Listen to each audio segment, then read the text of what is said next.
తెలంగాణ భవన్లో మాజీ మంత్రి వేముల ప్రశాంత్ రెడ్డి మాట్లాడుతున్నారు. లైవ్ లో చూద్దాం. దెబ్బతిన్నటువంటి రోడ్లను కానీ బ్రిడ్జ్లను కానీ చిన్న కల్వర్ట్లను కానీ వాటి రిపేర్లు కూడా చేయలేని దుస్థితిలో ఇవాళ ఈ ప్రభుత్వం ఉందని చెప్పి నేను రాష్ట్ర ప్రజలకు మనవి చేస్తూ ఉన్నా. అంటే నా నియోజకవర్గంలోనే అట్లా చాలా రోడ్లు, చాలా బ్రిడ్జ్లు, చాలా కల్వర్ట్లు ఇవాళ దెబ్బతిని ఉన్నాయి. దాన్ని పట్టించుకునే నాతులు లేడు. ఫర్ ఎగ్జాంపుల్, ఆర్మూర్ నుంచి భీమ్గల్కి పోయే రోడ్ ఒకటి ఉంటుంది. అది డబుల్ రోడ్డు.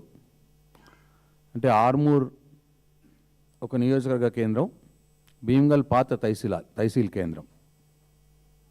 ఇంపార్టెంట్ రోడ్ అది రెండు నియోజకవర్గాలకు.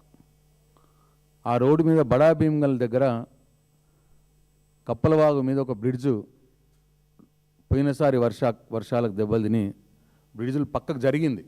ఒక 2 స్పాన్లు వంగింది. పెద్ద బ్రిడ్జ్ అది, హై లెవెల్ బ్రిడ్జ్. 2 స్పాన్లు వంగి పక్కకు జరిగింది. దాన్ని రిపేర్ చేసి 2-3 కోట్లతో రిపేర్ అవుద్ది. లేదా అది పాత బ్రిడ్జే, కొత్తగా కట్టాలంటే ఒక 15-20 కోట్ల రూపాయలు అవుతుంది. కొత్తగా కట్టుడు సరే, తర్వాత అయినా 2-3 కోట్లతో రిపేర్ కూడా చేయలేని పరిస్థితి వాళ్ళ ఈ రాష్ట్ర ప్రభుత్వం ఉన్నది. గత 9 నెలలు అయింది. ఇప్పటికీ 9 నెలల్లో అది రిపేర్ చేసే పరిస్థితులు కూడా లేని పరిస్థితి. ఇట్లా అన్ని దగ్గరలో ఇదే పరిస్థితి ఉన్నది.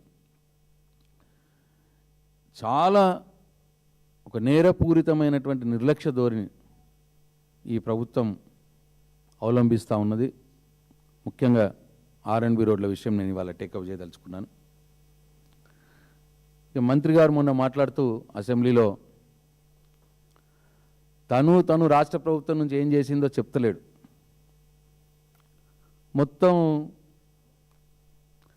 కేంద్రం, జాతీయ రహదారులు, కేంద్ర నిధులు ఇవి తప్ప రాష్ట్ర ప్రభుత్వంగా రోడ్లను ఏం చేసిండ్రు, ఏం పట్టించుకున్నారు, కొత్త ఏం చేసినారు, పాత ఏం రిపేర్ చేసినారు, ఆ విషయాలు మాత్రం ఏం చెప్పలేదు.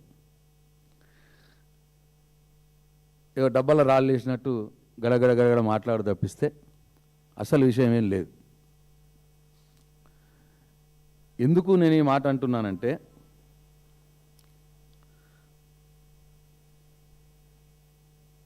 మేమేమో అసెంబ్లీలో ఈ విషయం చెప్దామంటేనేమో మమ్మల్ని సస్పెండ్ చేసినారు 2 రోజులు. అవకాశమే రాలేదు.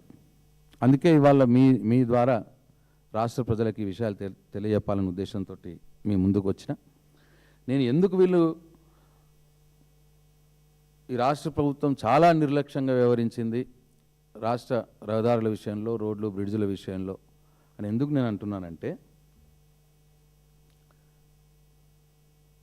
మొన్న